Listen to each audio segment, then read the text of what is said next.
Boom, shaka, laka, boom. It's Fafo Friday here on the Clay Edwards Show. 103.9 FM WYAB is the FM dial. At Save JXN is where you can watch us in 4K on Facebook, X, Rumble, and YouTube. Also, Shaun, are we on your page also? Oh, I need to start that up right now. Sorry, I forgot. It was cold this morning, so if you're friends with Shaun, you can also watch on his Facebook page. I'm doing it right now. So with that said, Shaun Yurtkuran here is in the studio with us. We're also let me finish off all the available listening options. WYAB.com, as well as the TuneIn app and Alexa for the audio-only versions. And look, if you miss any of it, the audio-only podcast is always available at your fingertips on the Apple Podcast, Spotify, Podbean, Google Podcast, you name it. It's there, goes everywhere, and you can always watch it in 4K on demand at any of the aforementioned video streaming platforms. Did a live stream yesterday. I had some personal business I had to tend to yesterday morning, but after that, the big news broke, and I did a 2-hour and 40-minute live stream. And man, that was a blast. I could have gone all day. Frankly, I damn near did when I went, if you go back and count the other videos I made.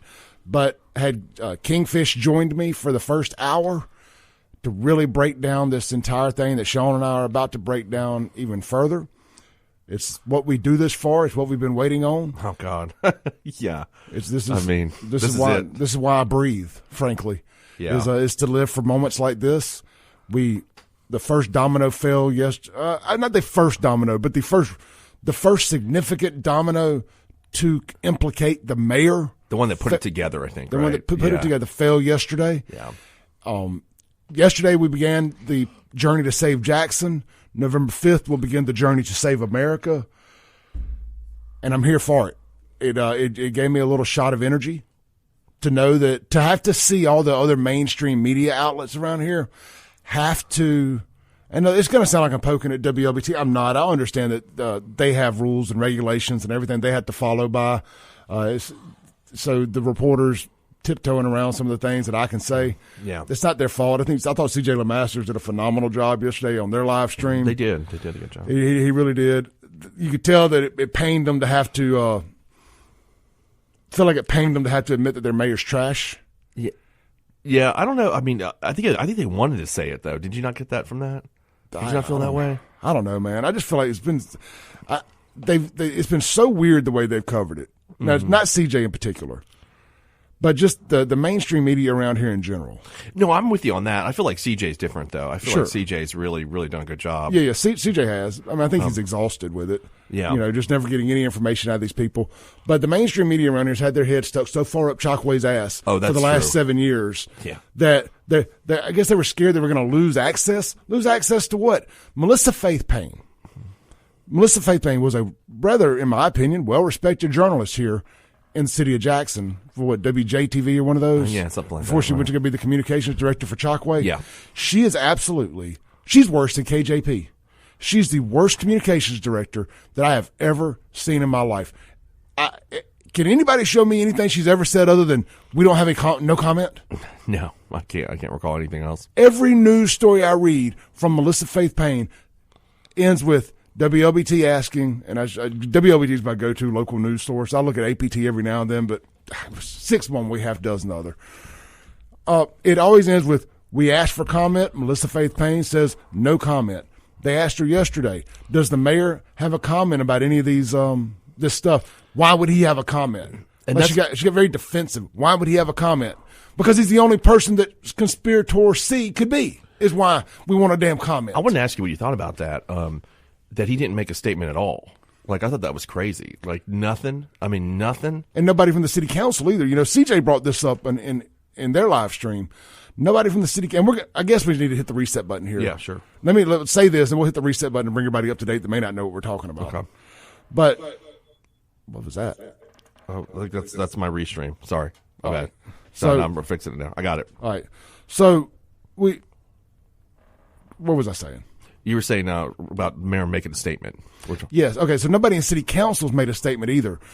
Shaun, wouldn't it if it wasn't you? If you knew you knew this was not you, if you're one of the other members of city council, would you not be releasing a statement saying, sucks to suck? Yeah, I think, I think Ashby and Virgie and Vernon Hartley don't really, I guess they've already kind of made statements, right, about where they were. True enough, but you got Stokes. We know Stokes. We know Stokes ain't involved in anything the mayor's doing. And I'm just waiting to hear what Stokes has got to say. Yeah. But, man, if you're, was it Brian Griselle? Griselle or Banks? Because those are two that, allegedly they're kind of like implicated that one of them is the co-conspirator B. Yeah, we feel heavily that it's Banks, right? That's the kind of all the word that allegedly we've got. Course. Yeah, we don't know that it's Banks, but that's the word around the campfire that it is Banks. That it could be most likely, so I guess to back up on that. What we're talking about is the real estate developer bribery scheme that's kind of enveloped the city since May when the raid on the district attorney's office happened, or what do you want to call it? I know they try to call it something, the search, or I call it a raid. So it's a raid. Yeah, that started with you and I discussing this on air about things that had been leaked about, certain trips that they had made and all that kind of stuff. So and that's kind of where we're at this point. And based on my conversation with Jimmy yesterday, or Kingfish, I asked him that question. I said, what about the boat stuff? What about Miami, Abscam, all that? I'm not hearing anything. Do we think that is still going to be relevant by the end of this? And he wouldn't say yes, but he said, that's a very good question. I think it is. I think it is. Some off-the-record sources have confirmed that occurred. Yeah. That occurred. So when everything comes out, it's going to blow y'all's minds. Yeah. And the fact that I've been able to keep my mouth shut about what I know is even probably more mind-blowing. Yeah, but we heard that right. It was like the weekend before Memorial Day, or the week before Memorial Day, I think it was. Yep. When all this went down, and I think there's been all this. The mayor has tried to sling this crap that he is innocent all summer. I've talked about that a million times, and that I think we kind of got disheartened because nothing was happening. Because we're like, is he right? Is he really going to? The whole thing is the mayor is going to slip away.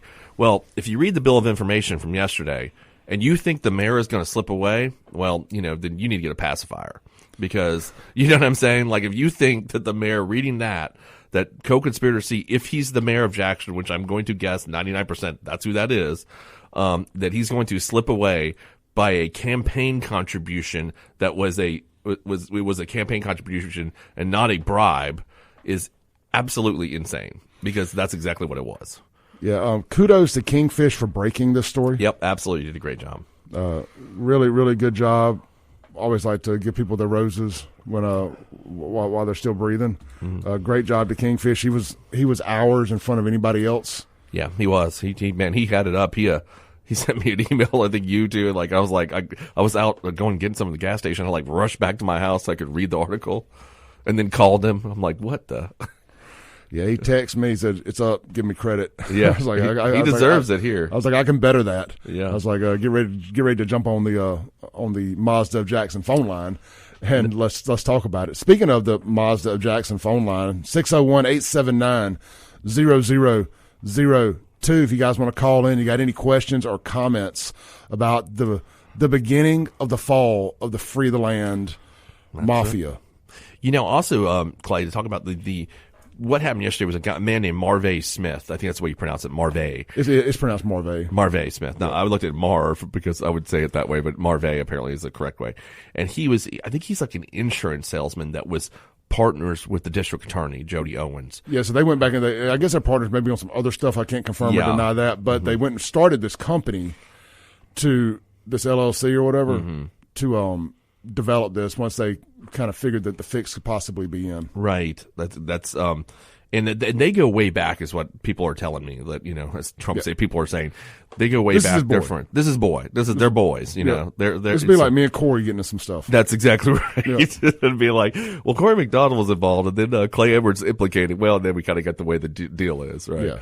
So that's it. Let's take it. We got John. Yeah. This should be interesting. Let's hear how John spins this on the Mazda Jackson phone line. Good morning. Good morning, John. Hey.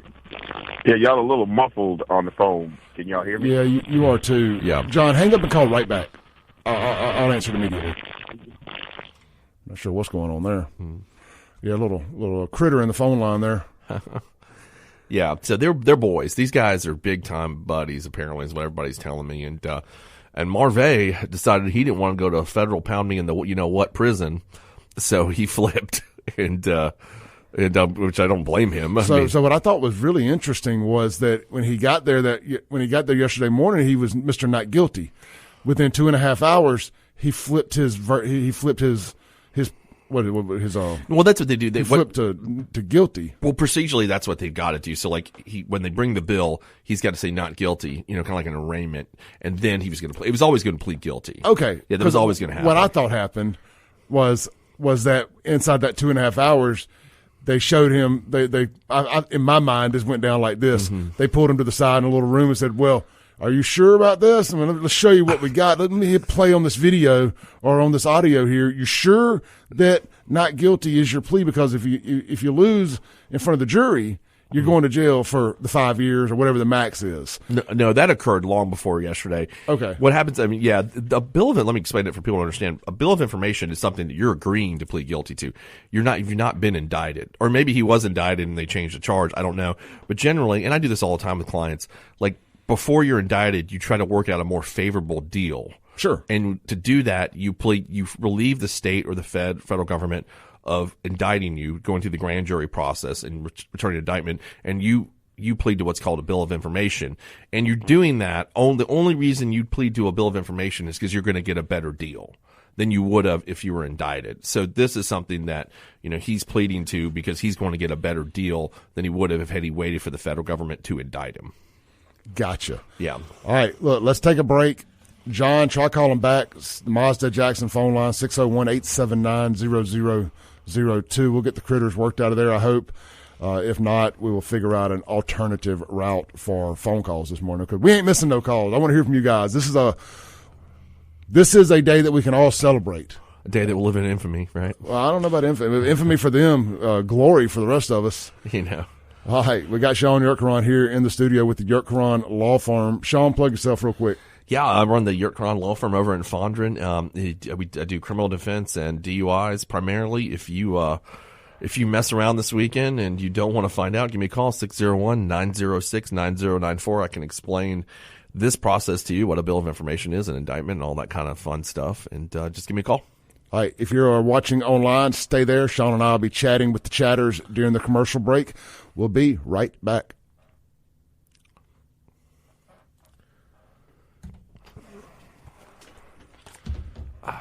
All right, guys, girls, good morning to everybody. Corey did text in and say that we would be guilty, by the way. Yeah, I didn't need you to say that. I already knew it. That's what it was going to be. But if we were involved, we would, in fact, be guilty. So, shocker, right? Yeah, but I mean, what I've heard is that, like, sources are telling me that these guys are really close. They're really good friends, Yeah. So the Corey example is a good one. Well, I try to make reasonable analogies. Look, man, I want to, when stuff like this happens, you want to have a bit of a coming to Jesus with yourself. Yeah. And be like, man, I don't want to throw a rock from inside my glass house. Right. What would I have, if my boy was mayor and this was laid out and I could make some money on this thing? What kills me, man, is Jody and them started this company, right? I mean, they were going to kind of be in on this deal. Yeah. Why are they taking petty $10,000 bribes? What's it called? Yeah, I don't know. Well, I guess we probably save this for radio, but yeah, it's like they formed a company to be a part of this whole thing, right? And they're taking petty bribes, or they're facilitating. They're facilitating. Yeah, they were definitely facilitating them. Yeah, that's what it was. I'm sorry. They're facilitating them. And that's what. That makes sense. Then never mind. In my mind, I was thinking, but somewhere along the lines, allegedly, didn't Jody take a large sum of money too? I mean, that's what we've heard. We're going to find out. That's not, but I mean, we've heard that he took money. I don't know if that's true. We've got to confirm all that. I mean, that's kind of what's going on. But of course, you and I've heard the same thing. I know that he is kind of trying to set up some sort of entrapment defense. Mm-hmm. But when you look at this, based upon Angelique Lee, if you go back to that bill of information, he transmitted the money to pay off that printing debt that she owned. Yes. Right. Okay. And then she, he was at that dinner where she got $3,000 and the credit card to go shopping. I think it was Maison Weiss where she went shopping at. Not to disparage Maison Weiss, just where I was. That's where she went. Yeah, that's where she went. And and then now with Marve, I think this was money that was transferred. I think Marvay transferred the money to the mayor. Is that correct? That's how, yeah. I believe that, yeah, transfer money to the mayor. So, I mean, they were certainly involved in some sort of conspiracy to bribe certain public officials. Now we'll see what happened. I mean, obviously there's a portion there that talks about Aaron Banks, or what was alleged to be Aaron Banks. Sure. Could be Griselle. We don't really know yet. Everything we're hearing is it's Aaron Banks, but, you know, I don't want to say that, you know, we'll go further than obviously WLBT is going to go, because that's everybody's telling us, but we don't know that 100%.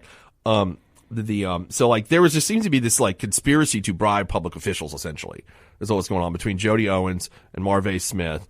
I don't know if there's anybody else that was involved with them other than the two FBI informants. And if you read the bill of information, they're listed as informants and not agents. 1 and 2, which are these guys that go around and kind of, what I've heard is do this kind of scam, you know, or not scam, or sting, excuse me.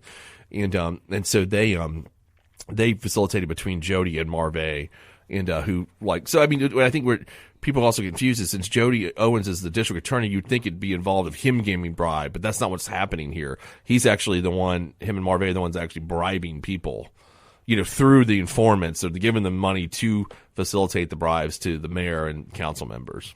Yeah. So when we come back, guys, WLBT's got a quick little 2.5 minute synopsis, and we'll bring all the normies up to speed on exactly what's happening here.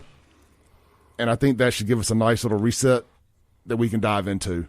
So we'll play that video when we come back. We're about a minute from coming back from our break. Guys, hey, look, don't forget, tomorrow morning, Shaun and I host a Saturday morning college football kickoff show. We're just jokingly calling it the worst damn sports show, period. We do it live from 10 to noon at McBee's out in Ridgeland, right on the res, every Saturday morning. Y'all, come join us. We got an open mic on the table. You think you got some good hot sports takes? Think your gambling picks don't suck? Come sit down and shoot the breeze with us for a few minutes. Open mic. If you can't do that, come hang out with us, drink a beer, a Bloody Mary, or just watch online on all of our social media platforms. All right, we got about 30 seconds for coming back. We're going to have a little silence here. Welcome back in to the Clay Edwards Show here live on WYAB and streaming worldwide on the Save JXN Facebook, YouTube, and X accounts, as well as the Clay Edwards Show Rumble and the Shaun Yurtkuran Facebook page. Check us out there. We're on WYAB.com, the TuneIn app, and Alexa as well. We are everywhere. You can't outrun us. You can block me, but I will find another way to infiltrate your timeline. You're like an ex-boyfriend, right? Ex-boyfriend, crazy ex-boyfriend. Crazy ex-boyfriend. Hey guys, look, it is Friday after. It was Friday morning. It'll be Friday afternoon before you know it. It's a football Friday here in Central Mississippi. Also a Fafo Friday. So get by and grab yourself a bottle of your favorite whiskey, bourbon. I know whiskey and bourbon's the same thing. Scotch, whatever your elixir of choice is, at 042 Wine and Spirits today. I went by the other day, and Shaun, have you ever had these little Smoky Mountain moonshines? Oh, yeah, of course. I never had. Really? Okay. Yeah, like, I know it ain't real moonshine or whatever. It's a whiskey brand or whatever. Yeah. But man, they got these like cream-looking ones. They're more like a rum sort of. Yeah. Or a milky kind of. All these different flavors. They got birthday cake and creamsicle and some others. So Morgan was doing Kylie's hair at the house the other night, and I was like, well, if I got to be up, I'm gonna try a few little different things. So I'm gonna be up. We stopped by, and I got a trick or treat bag full of little miniature fireball shots. Was there a trick or treat bag there? They have like a whole little bag you can buy to give out fireball shots. You're just like, this is the greatest thing I've ever seen. So I bought that. It's like 15. It was like 15 fireball shots. Yeah. Okay. I got a picture of it. I'll post it on Facebook. Then I got bought a bottle of 19 Crimes, a good wine, a good blend. And then I got the like 5 or 6 different flavors of the little miniature, like the airplane size bottles, or they're a little bigger than that, but the Smoky Mountain moonshines, all the different flavors. I now may have a new favorite liquor other than Fireball, and it is the Smoky Mountain Moonshine birthday cake flavor. It is entirely too good. That is such a 40s thing to get into, right? That you've upgraded to birthday cake. Birthday cake. I love birthday cake flavored stuff. Like all my protein shakes are birthday cake. Yeah. I like the Quest birthday cake bar. I do too. All the time, those two. So, look, man, they got all that and more. 042 Wine and Spirits. Get by there. It's officially whiskey weather. It's white boy winter. I am wearing shorts and a hoodie. If that nothing says white boy weather more than that. It was white boy summer. Now it's white boy winter. And this is officially the white boy winter outfit right here. Hoodie and shorts. Yep. But it's whiskey weather as well. Get by 042 Wine and Spirits, located right there on Highway 80 in downtown, not downtown Brandon, but almost downtown Brandon, right there in front of Cross Gates. It's right next door to Sonny's Barbecue. And we're going to tell you a little bit more about Havana's cigar shop and smoke shop as well before we get out of here today. Nothing goes better with a nice cigar than a little bourbon on the rocks on a cool weekend morning here in late October in central Mississippi. Yep. 042 Wine and Spirits. All right, Shaun Yurtkuran. For the benefit of everybody that might not be as in the weeds as we are. Yeah, I forget sometimes, right? I have pulled up a video. WLBT's got a quick little 2.5-minute sort of synopsis of what went down yesterday. So we're going to play that, and then we can kind of pick it apart from there. Here we go. Second person in connection with a sprawling bribery scandal involving Jackson City officials and the top prosecutor in Hinds County. Now, those court documents also reveal for the first time some of the other co-conspirators in this case. Investigative reporter C.J. LeMaster joins us now to explain. C.J.? Well, Howard, just 2 months ago, former Jackson Ward 2 Councilwoman Angelique Lee pleaded guilty to accepting bribes in this case. Now we're learning more about the next dominoes to fall in this bribery case centered around a real estate development in downtown Jackson, one that involved undercover FBI agents, tens of thousands of dollars, and a conspiracy to keep it all from the public. It's an unacceptable set of circumstances because the citizens, they don't know who to trust. Sobering. That's what Ward 1 Councilman Ashby Foote called the 5-page charging document unsealed hours ago, which sheds new light into the federal government's bribery case targeting Jackson and Hinds County officials. The document charges Shariq Marvay Smith with 1 count of conspiracy to commit bribery. Smith pleaded guilty to the charge, admitting he was a middleman between undercover FBI agents posing as real estate developers and the Jackson City officials they were trying to bribe. Those city officials who are not identified received $10,000 apiece, one in exchange for a vote, the other in exchange for instructing city employees to push back a deadline. For that unnamed co-conspirator, the money wound up in a re-election committee fund. That would leave you to conclude that there's one of them is the mayor based on the way they framed the situation, and the other one is a council member. I'm glad they mentioned that about the mayor. That's how we know it's the mayor. Yeah. Because only one person in this scenario can control city employees and has a re-election fund. And a yellow suit. Yeah. Did you see where we changed it orange? I saw that. Shout out to Applewhite. There you As go. 3 on Your Side told you months ago, developers also approached Foote and other council members too, but Foote didn't take the bait. Now he's just hoping the city can weather the storm of charges yet to come. And right now, with the shadow of the federal government overhanging, in this investigation overhanging the city, we have to be, those who are still operating, we're 6 council members right now, and we'll have another one here in a week or two. We need to work hard to restore faith and confidence in city government.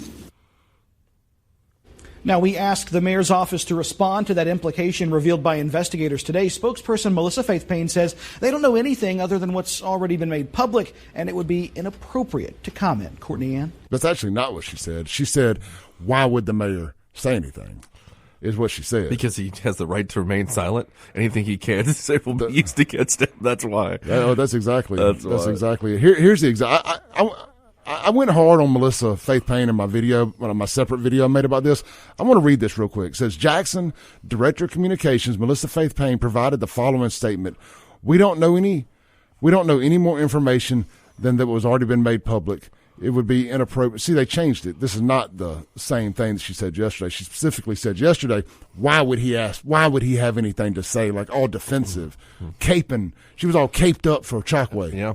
I mean, trying to run interference. Not my Chokwe. And apparently somebody on the Guns and Gear text line said that Melissa worked at WLBT. Okay. So just to clear that up. Guns and Gear text line, by the way, 769-241-1944. Shaun, we got to read some text from there, man. I have been neglecting the text line a little bit. I'm sure everybody's interested in this topic as much as we are. So let's see what they have to say over there real quick. 769-241-1944 is that number. Pulling it up now. Frisco enjoyed my white boy winter thing. I mean, maybe we'll put that on a shirt. Like, I'm gonna put a pudgy white guy with a hoodie and some shorts on, kind of like an outline, like a cartoon figure, an emoji, a Bitmoji or whatever they're called. And maybe we can sell that. Let's see here. Unknown texter. It may not quite be a swamp, but it damn sure is a slough. Drain it. I assume we're talking about Jackson. Unknown texture. So I missed a lot. What were they bribed over? That's when I played that video. Hope you were listening. Somebody suggests half root beer, half Buffalo Trace bourbon cream will change your life. Make sure both are super cold. That sounds great, actually. Root beer and cream anything tastes good together. Mm-hmm. Jerry sent me a link to something. I'll have to check that out during the break. Derek sent a YouTube link. We're caught up there. One last text. And Melissa used to work at WLBT. All right, cool. So, Shaun, we got 2 or 3 minutes before the next break. What do you think? Well, my first question is, Clay, this is an important one, too. What do you think Chokwe's prison name is going to be? Chucky. Chucky? Is that where we're going with Chucky? I mean, look, I put that, so my graphic design guy was listening to my stream yesterday, and I was like, I need that suit. I need a picture of Chokwe in the banana suit, and we need to make it orange. Before I could get offline, I had it in my text. He had taken the banana suit picture and made it orange for the orange jumpsuit in prison. So, of course, we released that as a Save Jackson exclusive photo. Yeah. We've obtained an exclusive photo of Chokwe's prison outfit. And I said in the caption, it's fitted and it is skinny, just to let the boys know he's ready for business. Do you think he's the top or the bottom? Oh, he's a bottom. He's bottom. That's what I'm saying. I'm going 100%. 100% bottom. 100%. That's what's going on. I just, that's what I keep thinking about. Chokwe and what his prison name is, and I already knew he was going to be the bottom, and is he thinking about it though right now? He's got to be. Now I know he's mind effed himself for months that he was not guilty, and I know he's not guilty yet, right? I mean, innocent until proven guilty. But when you read this bill, and I encourage everybody to go to Jackson Jambalaya and read the bill of information and see if you read that, there's only one conclusion that you can come to here. And there were some people trying to jump through hoops yesterday, trying to think if it could be somebody in his staff. Yeah. I mean, or is it Dr. Omari? I mean, they were working themselves. Janitor? They were working themselves into a pretzel yesterday, trying for it not to be Chokwe. Yeah, because I'm telling you, Fat Melvin that works for Chokwe, Brad Franklin. Oh, I'm coming for y'all. Did Franklin say anything that it wasn't Chokwe? Well, I hadn't seen him yet. I'm sure we're all blocked on the X, but I'm gonna start another account just so I can go troll them here very shortly. Well, and Clay, all you got to look. There's one sentence on number 13. Marve Smith, an unindicted co-conspirator A, which is probably Jody Owens, coordinated the time, place, manner, and means of payments and favors from individual 1, which is the FBI informant, and individual 2, another FBI informant, to unindicted co-conspirator B, possibly Banks or Griselle, and unindicted co-conspirator C, which could only be Chokwe Lumumba. No, only. I'm sorry, only be who they're referring here. Because, again, tell people why. Tell people why it can only be him. Because he's the one that can direct city employees to do anything. And has a re-election campaign. There's That's it. I mean, there's no. It's not Dr. Omari. She doesn't run for re-election, and that's it. I mean, it is Chokwe Lumumba, and there is no more of this guesswork. Is Chokwe involved? No. He is. All right, I think we got our phone line fixed. We got John on the Mazda Jackson phone line. Hey, John, thanks for calling back. Yeah, I have one question for Shaun. If you were his defense attorney, what advice would you give the mayor based on what you've read? Would you advise him to plead guilty, or would you advise him to fight it because there could be a jury that could be sympathetic to entrapment? That's John. I'm glad you asked that question, because I've discussed that with a lot of lawyer friends of mine recently about this, what you just said. First of all, there's two different things here that we got to think about with jury pools. First is he's not going to be tried in Hinds County, so everybody understand that. It's not a Hinds County jury. So it's a Southern District jury, a Central District, I think is right, in federal court. Much different makeup of the jury that would be probably less favorable to him. Now, if it were like in Hinds County, I might have a different advice about him going to trial, kind of like when Robert Smith, my old boss, went to trial in Hinds County and was found not guilty. So he might be more favorable there. This is different. He's in federal court. He's got a jury that's going to pull in Rankin County and all those other county forests and all those things. So that's the first problem that he's got. The second thing is, I don't know how you argue. Entrapment is a defense that is not it's kind of like almost a legal fiction, basically. I wonder what the percentage of it being successful is. It's like an urban legend. Yeah, it's almost like, people say that, like, even in law school, it's kind of like, learn about entrapment, but I've never seen anybody use it, or at least use it successfully. So I wouldn't go with that. I mean, I think if he's taking a payment to do something, which is essentially a quid pro quo, a bribe, then I would advise him to plead guilty or to rat on whoever he's got to rat on. That's what I would tell him to do. But if he's at the top of the... He might be. There's nobody for him to give up. If he's at the top of the food chain on this deal, there's nobody for him to rat on necessarily, except, codify the guilt of the people below him. Yeah, and then there's not. I mean, I've heard this about Jody Owens and Chokwe about entrapment. You're going to tell those 12 members of the jury that you were entrapped while you're funneling money to pay off with Angelique Lee's debt, right? Helping out with a shopping spree, and then you're taking a campaign, in quotes, contribution to to extend a bid deadline. How are you entrapped? That sounds insane. Well, like, I couldn't even argue that. I mean, I would feel like that just like, how is this an entrapment defense? And the jury's going to laugh at too. I mean, go ahead, John. Yeah, I'm sorry, John. Yeah, there was one other aspect that I was trying to get a little clarification on. There was only one vendor, right? Nobody else was interested in this. No, there was two others. One of them was Speed Properties, and then somebody town. else. Yeah, I think that's right. Yeah, and I believe there was like Kingfish had this as on the side. I think there was like two other ones. Okay, so there were other vendors that were precluded from submitting a bid for RFQ. For the RFQ. I think they did submit. Kingfish would know this better than I do. There was two other ones. One was being Speed Development and 2K Development LLC. Yeah, and then Facility Solutions Team, which is the one that with Jody and Marve Smith, right? Mm-hmm. Yeah, I think they all did.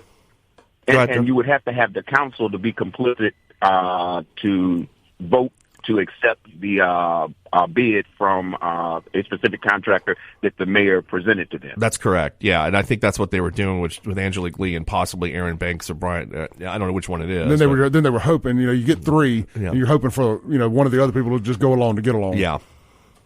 Mm-hmm. Okay, so basically the mayor would have had to be complicit with other council members, and he would have to have been aware that they had some other council members in their pocket, and so Jody Owens' RFQ Solutions team would have had the mayor and the council folks in their pocket, and so the mayor would have known that this was illegal. He should have known that. Well, I think when you got John, if you look at the bill of information again, it's on Jack and Jambalaya. The Marve Smith transmitted $10,000 to Jody Owens. I mean, not Jody Owens, Chokwe's campaign account. Right, Clay? Am I getting that right? Yes. I think. And that payment was in exchange for him extending the bid deadline, if I'm not kind of basically mistaken. and selecting them. Yeah, right. That's as far as what I can read. Okay, that was what I was getting at. Was that the tender was? So there were other vendors, and that had better bids, had better bids packages. That I don't know about the better bids, John. I can't confirm. Yeah, I can't confirm that what the bids were. I don't know what the bid numbers were. I don't know that anybody's reported that actually. And the other question is.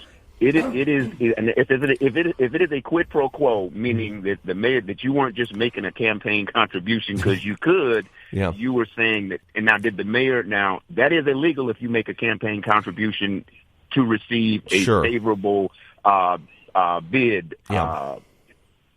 Okay, so that's what they have to prove. And John, you can think about it this way too. So the FBI, because that's who this is, the individual, is making a campaign contribution. So I don't think they did it because they wanted good government. I think it was part of the whole sting operation. They're making the campaign once they had But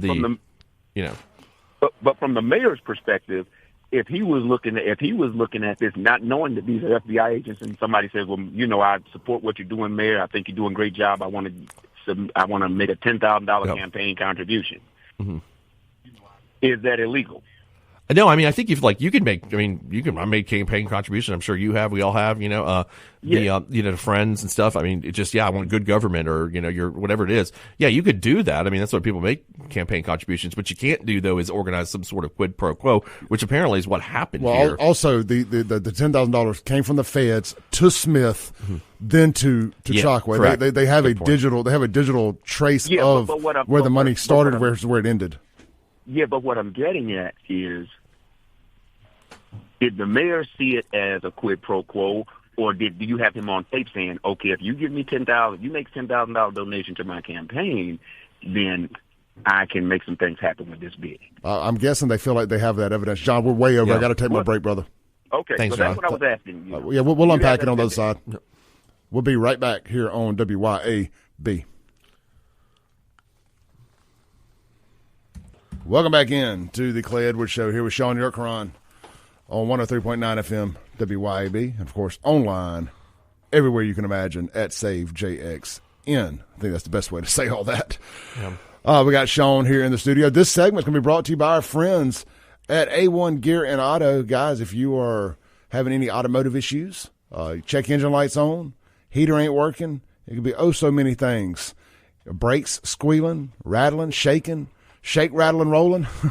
Get down to A1 Gear and Auto. But what they really specialize in is your ring and pinion. They've been the industry leader around here in that market for a long time. I was speaking with a guy the other day, and it came up about some ring and pinion work, and I was asking him, did he do his own? He's like, no. I sent it to A1 Gear and Auto. So that's convenient. So do I. Anyway, check them out, man. They're going to get it fixed on time. They're going to diagnose it right the first time.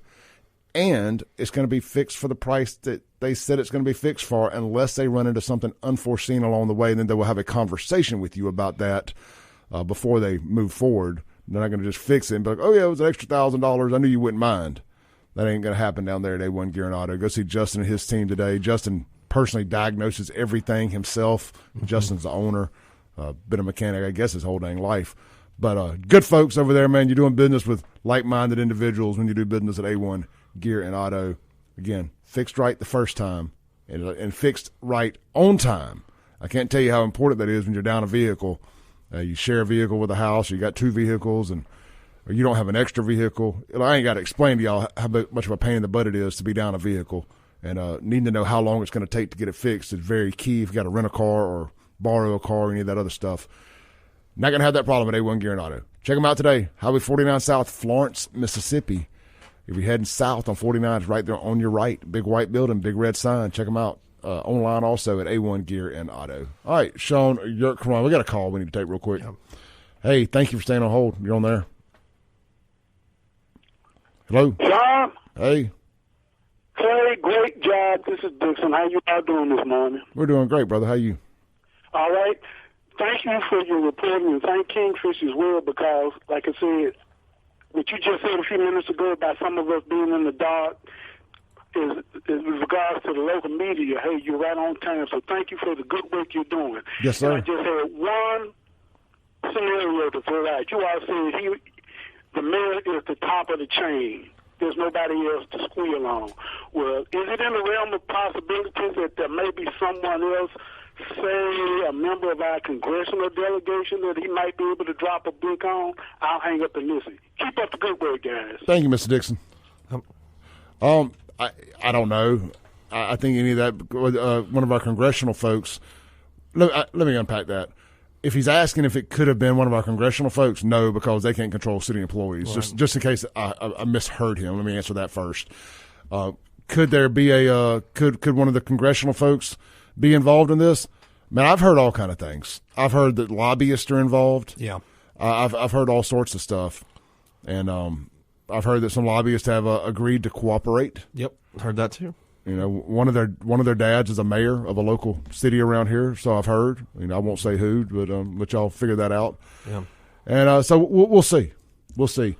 Shaun, you unearthed a little bit of information over there during the break to back up one of John's questions about if Chokwe knew that $10,000 donation was for a bribe. Yeah, if you read the bill of information, it's pretty clear that, you know, it says here that between March and April of 2024, so this year, this does not occur that long ago, Marve Smith and unindicted co-conspirator A, which is presumed to be Jody Owens, offered and transmitted the following payments and benefits from Individual 1 and Individual 2, which are the FBI agents or informants, so make that clear for everybody, understanding that they were intended as bribes to unindicted co-conspirators B and C, B assuming that maybe Aaron Banks, and C, we're pretty much 99% sure that's Chokwe Lumumba, in exchange for unindicted co-conspirators B's possibly banks, future votes or votes in favor of individual 1, individual 2 proposed real estate development. Individual 1, individual 2, again, is the FBI agents.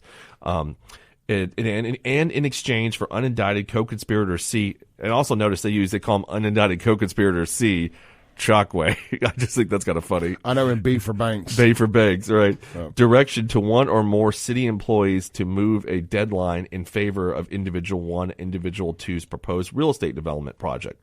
A $10,000 cash payment from individual 1 and 2 to unindicted co-conspirator B, possibly banks. Protective services for unindicted co-conspirator B, which I don't know what that means, like security, you're saying, I don't know what. Well, I don't know what protective services could be, unless maybe they were paying for his attorney for his DUI. Yeah, maybe something like that makes sense. Yeah, I didn't even think about that. Somebody mentioned here in the live chat, what's the name? Jan, I think. Yeah, Jan on YouTube says, remember when Aaron Banks got his DUI and Jody Owens picked him up from the jail? Is that right? I didn't know that. I didn't know that, but allegedly. So we'll say allegedly, but it sounds good. An employment opportunity for a family member of unindicted co-conspirator B. So one of banks, possibly banks. We don't know it's banks yet. We're assuming it is. Family members. And a $10,000 check from Marve Smith to unindicted co-conspirator C, Chokwe, re-election committee, using funds from individual 1 and individual 2 after those funds had been routed through an account belonging to unindicted co-conspirator A, which is Jody Owens, possibly. Yeah. So, I mean, you see the way this thing is tangled. So, I mean, to simply put it, like, Marve Smith and Jody Owens, I mean, we know it's Marve Smith, we're assuming it's Jody Owens, are routing money to Angelique Lee, Aaron Banks, possibly, and Chokwe Lumumba through different manners. I guess Banks wanted $10,000 to go, get strippers and whatever else he uses it for and drinking.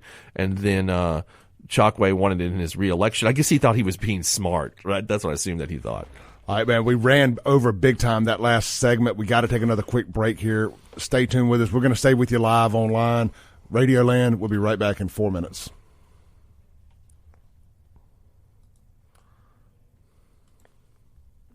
Let me talk to the men out there listening real quick. Guys, are you suffering from erectile dysfunction, fatigue, decreased muscle tone, lack of energy, low libido, brain fog, sleep disturbances? Hey, low libido, ask your girlfriend or wife. She'll let you know if you're suffering from that or not. That's sex drive.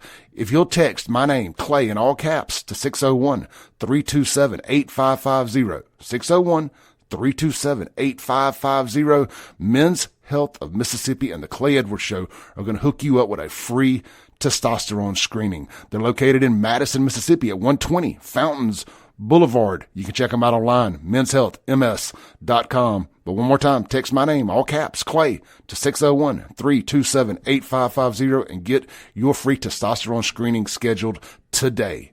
Enjoy the rest of this show.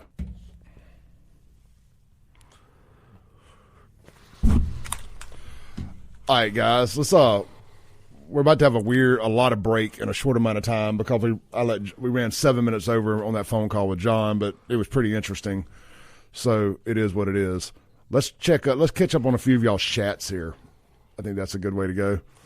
If anybody wants to call into the show, wait till after 8:07, and the phone line is 601-879-0002 if anybody wants to call in. Well, let's see here. Going back just a little bit, because we got some good chats here. On YouTube, Pathfinder says, I'm glad the corruption within the city government is finally being brought to light. Hopefully after the dust settles, the city can heal and start heading in the right direction. And that's what we're hoping. At the end of the day, I mean, look, you're never going to fix all the problems in Jackson, but, man, you can start mitigating some of it. Yep.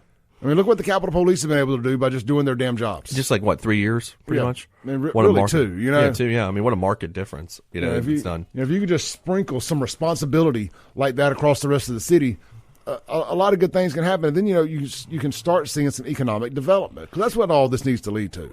Yeah, I mean, economic development.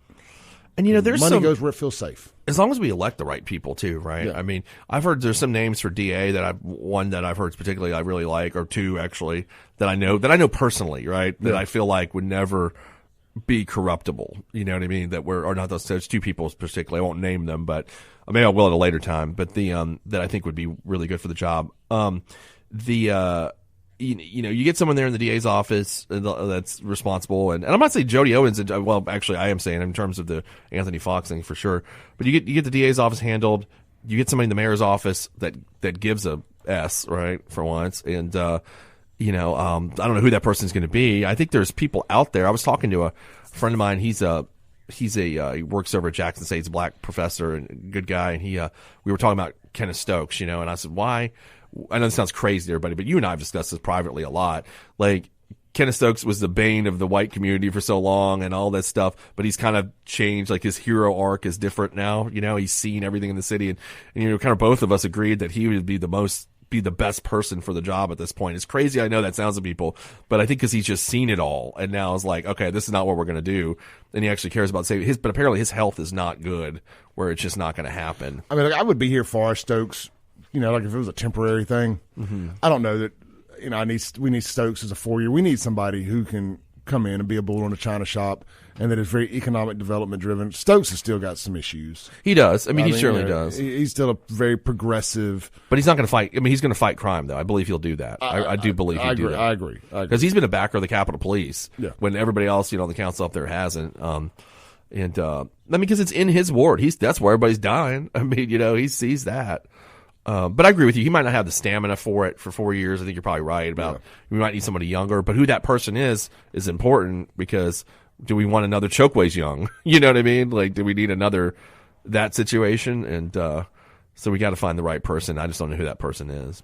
The business community needs to get behind and support somebody like a Kim Wade, a Corinthian. And I mean, I know I mentioned their names because I've looked at the other names. None of them do anything for me. They're just more the same. Right. It's just this, this black for a living politics. Yeah. Yes. Is everybody going to be as bad as Chokwe? No. But, we still need somebody who can be progressive thinking in a good way, like how to move the city forward in a good way. But sometimes you got to get back to basics. Yeah. So you can do things in a good way. And we've got to get back to basics, infrastructure, crime, and then economic development. We need a Frank Melton with that's economically developed minded also. Yep. Like somebody's going to kick some butt, but also try to move the city forward economically. Like, just take a little bit of Frank and somebody else.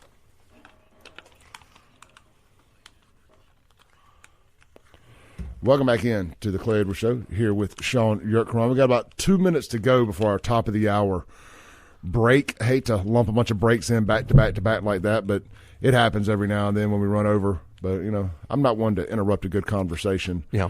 Hey, guys, if you're out and about this morning looking for somewhere to grab some breakfast, get over to Martin's Market right there at Livingston. Get you some gas, maybe a little 5-hour energy. How about a Southern style made from scratch? That's the biscuit and everything, chicken biscuit, all made from scratch daily. I'm guessing they got more than just Southern style chicken biscuits there too. I think they got sausage dogs and sausage and biscuits as well. But don't get out there expecting that and quote me wrong there. I don't want to misguide you. But the chicken biscuits worth the trip alone. And maybe you're getting out there a little closer to 11 o'clock. Go ahead and grab the best blue plate in Madison County right there. One of the best blue plates in Madison County right there. It's Fried Chicken Friday at Martin's, downtown Jackson and Livingston. Of course, the Country Fried Steak's available from open to close every day. So y'all know what direction my heart is heading this afternoon at lunch today. Anyway, Martin's, and of course, get out there for all the football action on the big screens. Open daily, downtown and Livingston from 11 a.m. to 2 a.m. downtown. I think Livingston closes around midnight. But check out all your favorite football games, college, pro, Monday night, Thursday night, Saturday, Sunday. They got it all. Martin's. We will be right back with more on The Clay Edwards Show.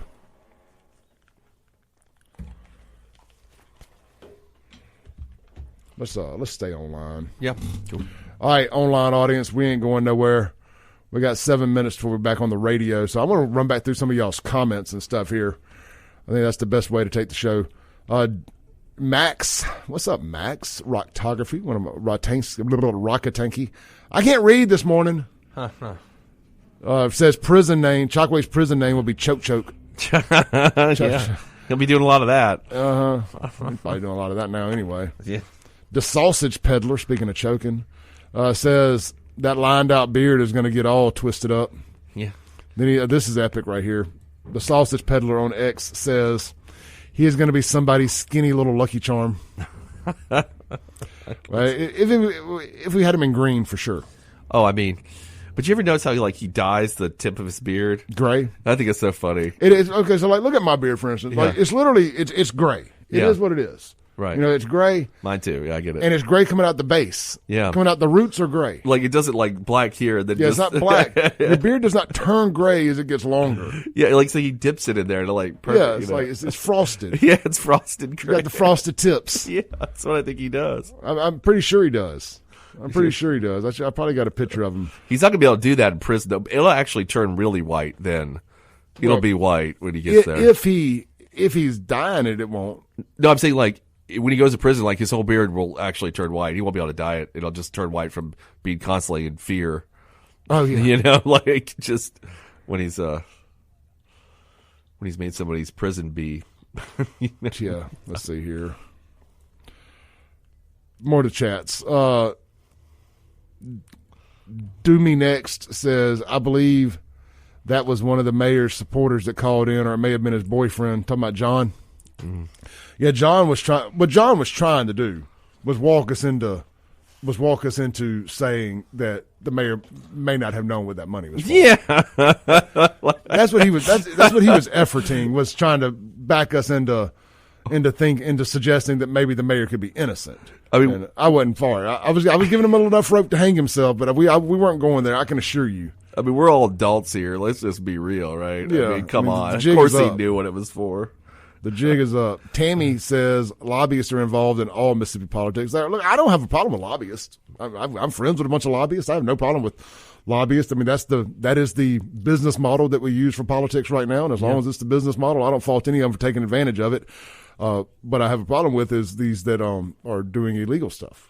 Yeah, facilitating bribes or what. I don't really know how a lobbyist would have been involved in this. Well, I guess maybe trying to help get some money from the state legislator to facilitate some of this. Yeah, could have been. I mean, who knows? You know, infrastructure stuff. I mean, I don't know. Tax breaks for them doing it. Yeah, something along those lines. Yeah, that makes sense. Which I mean, I'll be honest. I don't have a problem with the legislature giving somebody tax breaks that wants to come in and build a convention center hotel in Jackson. Yeah. But I mean, I don't see.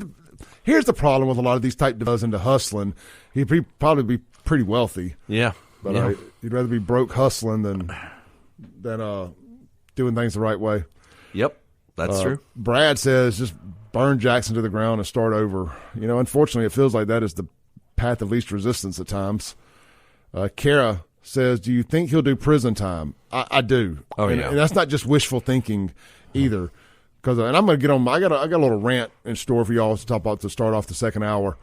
I am actively rooting for him to burn. Oh yeah, to the ground for all the people that he's caused them to die. Yep. I mean, the families that have lost their kids and stuff because of this man. Yep. The how many people drank toxic water because of this guy? I mean, I'm for my solution is put his head on a pike. You know what I mean? Yeah. Like, that's what I would do. And it's comical. And sit on Fortification Street. Like, a lot of his supporters will sit there and call Trump supporters a cult. You're a cult.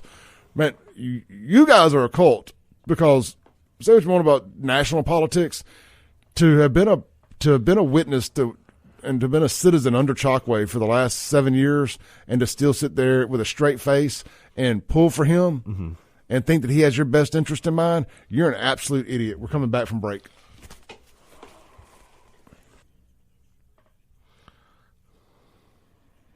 Boom goes the dynamite. It's hour 2 of the most incendiary show on the interwebs and the radio. This is the Clay Edwards Show. I'm, of course, Clay Edwards. We are live here on 103.9 FM WYAB. We're streaming worldwide on the Save JXN, Facebook, YouTube, X, and the Clay Edwards Show Rumble page. I got Shaun Yurtkuran with the Yurtkuran Law Firm here in the studio. Shaun, has the mayor reached out to you for criminal defense? That is, I represent all sorts of folks, and I don't judge what anybody may or may have not done, but this one I take personal, so no, I will not accept representation of the mayor. Well, I was going to say, because we have an agreement here that we can't talk about cases that Shaun's involved in. That's just for obvious reasons there. Yeah. But Shaun, I would have to just kick you off the show. Yeah, I wouldn't blame you. I would kick myself. And I wouldn't be mad at you for taking the case. Yeah. But I have to talk about this. This would just be the end of our partnership till after the case is resolved. Yeah. And I hope you would throw the case. No, I'm kidding. I would never suggest anything like that. Don't do that. Right? Don't throw it. No, I'm gonna Well, another aspiring lawyer handled that one. And, it's kind of like representing the Nazis at Nuremberg. I would feel like, like I don't think I could have done that either. Like, yeah, no. That is a great analogy because he's responsible per capita for about as many deaths as they were. Yeah, I mean, he's let a lot of people die in his tenure here. And, not just, gun deaths, but freaking, I don't know, the bad health outcomes from the water. Who knows who's died? I mean, I don't know that's true, but he certainly didn't care when we didn't have any water, or when we went to the ice storm and everything went out then too. I mean, it's just been a disaster. All right, this segment is brought to you by our friends over at Guns and Gear. Seems like an apropos time to mention Hunter and the team over there. Great folks, man. Look, they got a brand new website. Guns in, the letter N, gear. Real simple, like Guns N' Roses, except Guns in Gear, and it's gunsandgear.co. Not .com, just .co. I've got it pulled up now. It is he spent some money on this website. I'm just telling you, as a guy who has had to build a couple websites here and there, you can go in there and search like black powder guns, handguns, rifles. You can, let's see here, we're just clicking on the handguns. It's got everything that they got in stock, it appears. Let's see. Taking a second to load here. Yeah, they got it all, man. They got this awesome Savage Arms 57798. I'm not going to read all that. But anyway, they got some badass looking guns. That's the best way I can put it. Go check them out online today at gunsandgear.co, or better yet, go check them out in person right there on Highway 51 North in Gluckstadt, Mississippi, right there. If you're heading north on 51, it's right there between Madison and Canton in the little town called Gluckstadt, right at Yandell Road. If you pass the fire station, you went too far. It's in that shopping center right there next to the barbecue restaurant, Boo's Smokehouse. So go see Hunter and the team this weekend. Guns in Gear. Also, let's see here. Yeah, we'll just stop there. I'll tell you some other stuff along the way here today. Guns and Gear. Shaun, I want to talk about something real quick about Chokwe and all this. Mm-hmm. The Guns and Gear text line, 769-241-1944. If you guys want to call into the show and give us your thoughts and opinions on the beginning of the fall of Chokwe and the Free the Land Mafia, feel free. 601-879-0002 is the Mazda of Jackson phone line. So I did a video yesterday, and I went on a bit of a rant. Yeah. And somebody actually clipped it out and sent it to me and said, this may be the best 2 minutes you've ever done. And I went back and listened to it. I was like, you know what, that was pretty good. But I went on this thing. It's like, yes, I am actively pulling for Chokwe to go to jail. I am actively pulling for his sister to somehow be involved in this and her go to jail too. I have watched this king and queen of Jackson BS going for far, far too long.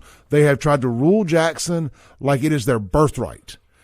More people, Game of Thrones or something with them. Well, yeah, I mean, just like they are, like they're like their father was royalty around here, and that it was their birthright to be in charge of Jackson. Mm-hmm. You got the sister showing up to the water hearings, with her Poor People's Campaign nonsense, trying to wrestle the water control back for her big brother, so they can obviously dictate who gets the contracts. They're not even being secretive about it. No.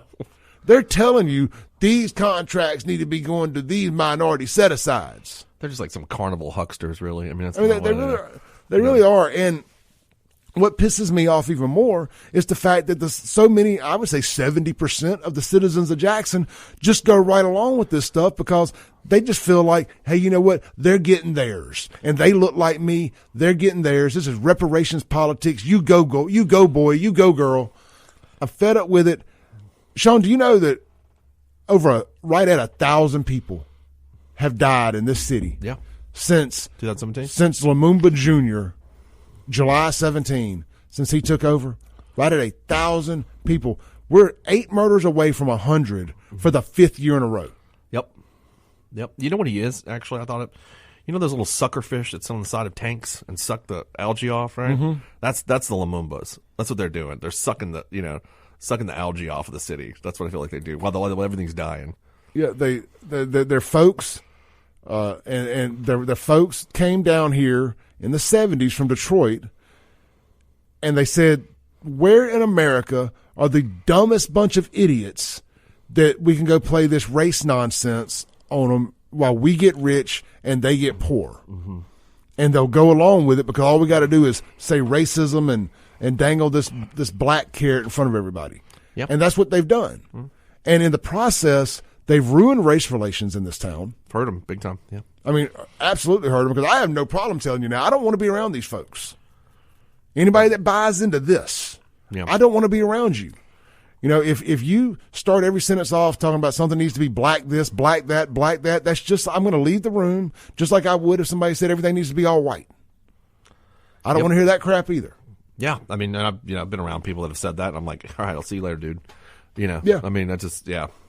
You know, but somehow, because it's socially acceptable to say things should be all black, and that there should be black spaces and black contractors and black this and black that. I'm a racist for telling you that's racist. And Chokwe just throws gas on that fire constantly, and he constantly blames every time he doesn't get his way. He somehow finds a way to make it about racism. Yeah. Yeah. No, I mean, 100%. I mean, you know, his goal, I mean, that's kind of, you know, historically, that's what people have, it's good politics for, like, if you want to play that dirty game, right? Because think about it, like, you know, the white politicians of the 50s and 60s used to play it all the time, like segregation now, segregation forever. And that played. I mean, George Wallace said he would never be out N-word again after he lost his first election. And then he played racial politics and he won. Now we're on the flip side of that. That's what Chokwe Lumumba's doing, you know, with black politics. He's playing the same game. It's just something that's been played by different politicians for different races for centuries. I mean, it's just something, you know. And so he's fallen into that, and it's and a it bad doesn't age game. well. By the way, it does not. I mean, look at George Wallace. It never does. Adolf Hitler. You know, yep. I mean, it doesn't. It never works in the long run. History is going to look at you unkindly for it, and the damage that you wrought from it will affect generations after you. And now what he's done has affected this city. To the point where you just said 1,000 people are dead. We had this water crisis. God knows what's next. How are we going to get anybody to invest anything? You and Kingfish were talking about on the live stream yesterday. Like, who's opening a regular, like, other than a restaurant or bar, which, by the way, I think they're great. Love that more of them. Love them, but I mean, who's opening up a AutoZone? I think Kingfish said, or something like that. Well, he's had other than like AutoZones and stuff like, because AutoZone went out there and opened up that thing. But who's opened up a huge, 500 person economic development, employment type situation? Yeah, who's bringing 1,000 jobs to Jackson? Nobody. I mean, nobody wants to come to the city with obviously with a huge crime problem, and also one that's obviously racially hostile to you. Like, let's say you're a white business owner and you're like, that's kind of racially hostile. It'd be just like if you were in a white city and they were against black people. Like, if you're a black business owner, you're like, I'm not moving my business there. Like, why would I do that? Let's take a call on the Mazda Jackson phone line here this morning. Hey, you're on the air.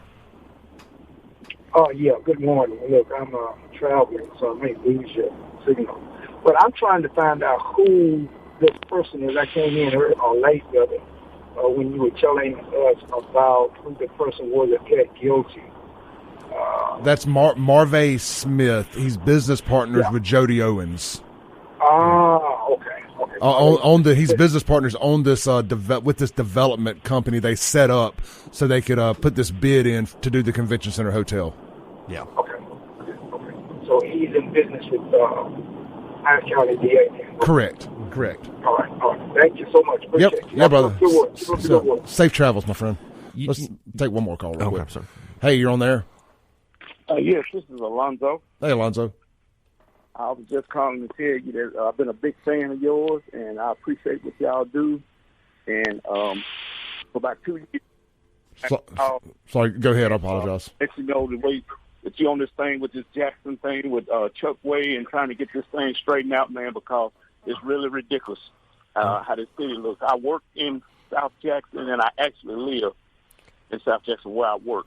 And to see the stuff that's going on, and then they stealing money and doing all this kind of stuff, it's ridiculous. And I appreciate what you're doing. Hey, brother, I appreciate you, man. You safe travels out there today, brother. All right. He brought up South Jackson. That's another Chokwe. The gangs run South Jackson. I want to say this too. Yep. Those two calls mean a lot to me. I want to say this because those folks out there, when I talk about this race stuff, they know I'm not talking to them. Right. About them. You know what I mean? Yeah. Like, there's good folks out there that know damn well I'm not talking about them. I'm fighting for them against these free-the-land nut jobs. Me and Kingfish brought this up yesterday. Shaun, there's an acceptable amount of corruption that I think most people just understand comes with politics. Human nature. I mean, right? It's just human nature. There's a certain amount of it's not what you know, it's who you know. That's the way it is. Right? Yeah. Like if one of my buddies becomes governor of the state, I'm planning on benefiting from that legally. You know what I mean? As legal as you can. I know what you're saying. You know what I'm saying? It's human nature. Access. You have access. But there's legal ways to do it. But here's the other thing. People would be okay with some of this. Some of this would not be coming to light if you could keep the damn water running. If you could keep the garbage picked up without somehow us going a month without garbage pickup so you could find a way to allegedly profit yourself. If we could keep the dead bodies out of the streets, if we could keep the red lights working. There's over 40 or right at 40 intersections with screwed up lights right now, and that's from the city of Jackson. I don't have to tell y'all, I don't have to go through the list of every problem going on in the city. The schools that's the number one problem. That's why people don't want to live here that have kids is the schools are screwed up. They're constantly taking, they're leeching everything from the city of Jackson. Meanwhile, everybody else is suffering and benefiting none while the Lumumbas are enriching themselves. They have figured out the whole NGO or the 5013C, the whole nonprofit hustle. Oh, yeah. They're getting all these grants and all that crap for that. They're doing all this nonsense. They're steering these contracts for the whole minority set-aside hustle. Again, that's why they're fighting. I mean, the audacity of these people to fight for control, to get the water back that they literally destroyed. And they want it back just so they can steer that big daddy government money to their folks so they can get their kickback. I will never in my life forget the night that Chokwe won his the Democrat primary reelection. What would it have been? 21? 21, yeah. 21, and him, and I don't know if it was his sister, his wife, his girlfriend, or whoever it was up there with him, wearing African garb, singing slave songs and crying and stuff. Because he knew in his mind, he had just hit the lottery with that $600 million, $1 billion, whatever it was when coming down from D.C. to fix the water that he screwed up. Yeah. And that's why he was up there crying and singing songs, was because he knew he had just got hit a jackpot because he was going to be able to steer those contracts to his boys and get them kickbacks, allegedly, of course. Some of it's not allegedly anymore. Well, I guess there are allegations in an indictment. They're not proven yet, but still, well, at least the allegation is that he accepted a bribe for, it makes me so angry. The way he's been on this campaign all summer to try to make people feel like they're stupid, like saying like, it was a campaign contribution. Nothing to see here. Like people are so dumb. And like, you've got to think that the FBI is so dumb that you're going to be able to swing that. You know what I mean? Like it's so ridiculous to me. Like I've heard that everywhere. Like Chokwe's, I can't tell you how many people said Chokwe's, the FBI couldn't get him. He was smarter than them. Really? What a genius. They transmitted $10,000 to your campaign account and you moved a bid deadline. Yeah, I think they got you, buddy. I think they got you. I don't think you're going to be able to well, it was just a campaign contribution. And you ain't going to get a Hinds County jury either. Like this is something I know very well about because that's what happened with Robert Smith, and I talked about this on Lindsay's podcast. Where he got off because yes, if this were just a Hinds County jury, he might get a jury favorable to him. He ain't getting that this time. That's not happening to him. And he may think that, but that when he sits there and looks across that table and stares at those 12 people, it's going to be scary. 872 homicides since 2017. I just went back and did the number. I was a little off, but if he stays mayor through the end of his term, he will see 1,000 homicides by the end of it. No punishment is harsh enough in my mind for him. No, and I'm somebody that's put somebody on death row before, and I feel like that's too easy for him because what he's done is kind of like genocide. Like that's what's happened here. I mean, he's like all the people that have died. And the destruction of the city, like he's the kind of guy where you'd like need to put his head on a pike, and stick it on Fortification Street. That's what I think. But you saw the systemic dismantling of JPD. Yep.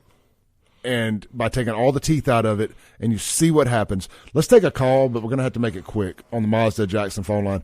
Hey, brother, you got about 2 minutes before I got to take my break. Make it quick. Hey, I'll make this real quick. Everybody needs to remember where Chokwe came from, out of the Republic of New Africa, and they murdered Lewis Skinner. Yep. That's what he's descended from. And I'm going to say, this is me talking, folks, not Clay. To hell with Jackson. To hell with everybody that lives in there.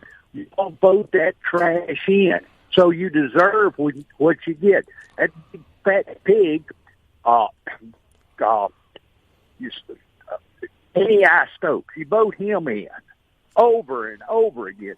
Jackson is a sewer. All somebody's got to do is pull the handle and push. And, Clay, I know you want to do something about Jackson. I grew up around Jackson. I used to love it. But the city I grew up around in and played in and partied in and had entertainment in, I'm afraid to drive through it in daylight. I hope the last decent person that moves out of Jackson flushes it and turns out the light. I don't believe Jackson can be saved. I mean, folks in Jackson, you vote that garbage in, and they steal, allegedly, water money, sewer money. You don't have water for weeks, but it's some white boy somewhere that did it, not Chokwe. And Jackson deserves what he gets. I mean, it's a sewer hole. Let's get real. How many of you would walk down Capitol Street at night? How many of you go stand in front of the governor's mansion at night? This is a sin and abomination, what has been done to Jackson. And it's all Democrats that's done it. And like I say, I don't hear any whining about Jackson. You deserve what you get. That's all I got to say, and y'all continue to give them hell. Thanks, buddy. Have a blessed weekend. We will be right back here on WYAB with Shaun Yurtkuran and, of course, myself, Clay Edwards.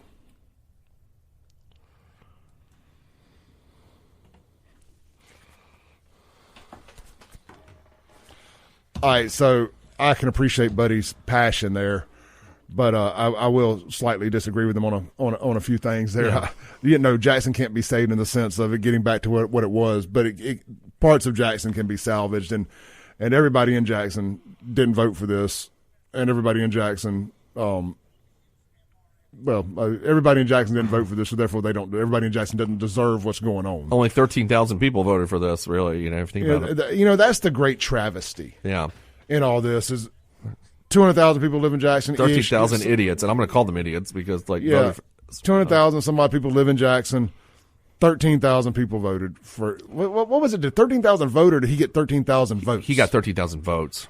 So how many people voted total? Let me see. Can you pull that up? Yeah. But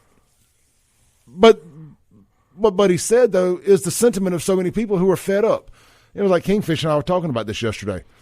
Kingfish said he's never seen nothing like it. You don't have this in other states where there's this just sheer hatred for the capital, or rivalry, or whatever you want to call it, for one city and the surrounding cities, like it is in Jackson, like how everybody loves to pile on Jackson. But Jacksonians have asked for this for so long by running everybody out of here and then getting mad when they leave. Now, what do you mean?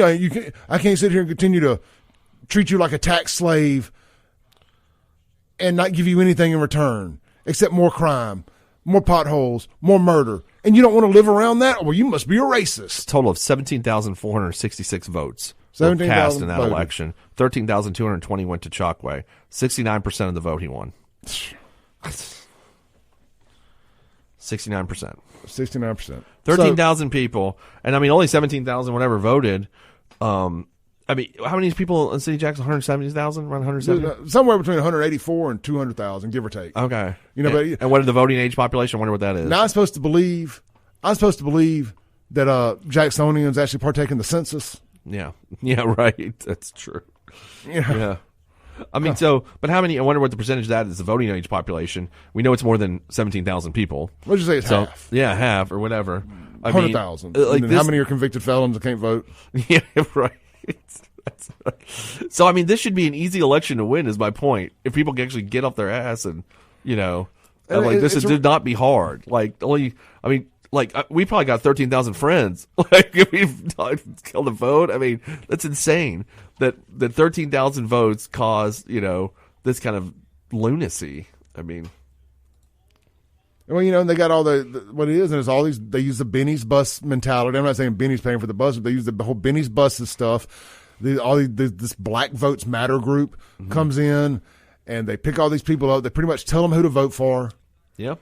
And they run all these old folks back and forth from the polls, and it's a hustle. Here are the candidates, Clay, in this 2021. Chokwe, Les Tannehill, right, who's run a lot of times, I think. Mm-hmm. I know Les. Charlotte Reeves. Okay. Shafiqua Big Mama Loadtree. That's her like Christian name. Yeah. That's the Bell Bonds lady. Yeah. And Jason Wells. Yeah. And that's it. So, I mean, that is what happened. They have scared good people out of politics in Jackson. People don't want to run. We need some. I mean, I know there's a bunch out there now. I mean, I know Horn's out there. Well, he'll be trashed too. I've had that feeling as well. Actually, he's another black for a living. He may not be free the land, but he's black for a living. Yeah, I mean, I'm not really personally cared for him, but I mean, I don't, there's no one over there that just knocks my socks off. I love Kim, love seeing him win, but I don't know the viability of that either, though. So I get worried about that because of the politics of Jackson, So, welcome back in to the Clay Edwards Show here with Shaun Yurtkuran on WYAB. We were talking during the break about how many people have voted in Jackson. We'll get back to that real quick, but first, Acme Pizza and Daiquiris. Man, it's the weekend. Nothing better than pizza on a Friday or Saturday night. Maybe getting ready to go to the big high school football games this weekend. We're going to be tailgating out there. I'm not sure who's at home, who's on the road. I'm sure there's a home game somewhere in Rankin County. What you ought to do is swing by Acme Pizza and Daiquiris before or after. Get loaded up on the pig, or one of the other great specialty pizzas. Of course, you can always just build your own. Parents, this is something we can all relate to. I heard Lindsay talking about this not too long ago.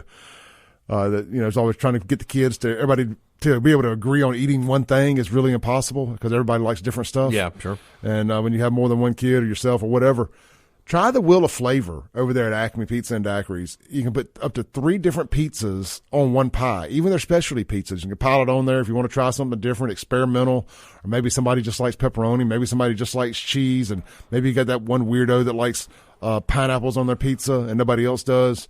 You can swap that up, flip it up, try it, and everybody's satisfied at Acme Pizza and Daiquiris. It's family friendly, but they do have a full service bar.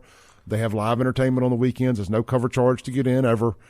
And the daiquiris, they got 9 different frozen daiquiris on tap, and they are available for delivery and carry out. That's right. You get a bag of daiquiris and a slice of pizza. You got to buy the whole pizza at Acme Pizza and Daiquiris, located right there in front of Fannin Mart Bowling Alley. The Fannin Lanes, in Fannin Mart. You can't miss it. It's really easy to find if you're out there on the reservoir side of Rankin County.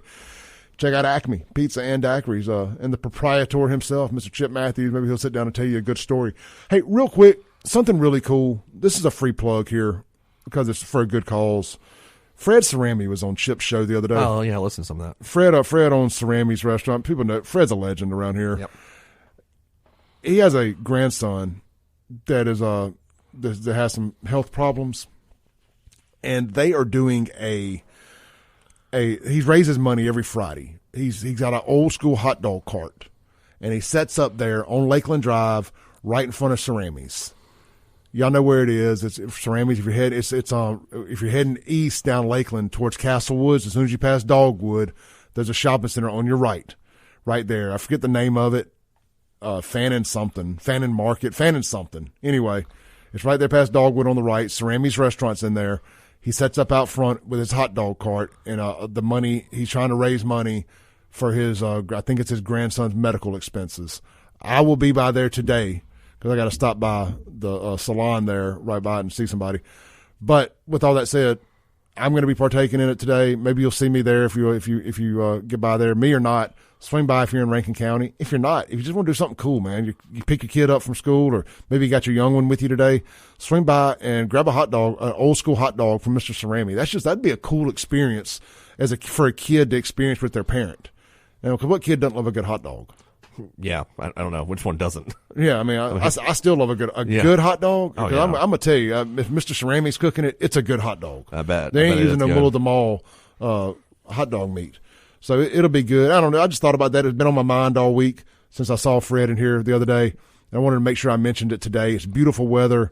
Let's go eat a hot dog or two, like a New Orleans style hot dog. Yeah, man, that sounds great. Actually, That sounds real really good. I think I know what's for lunch now. Yeah, I know.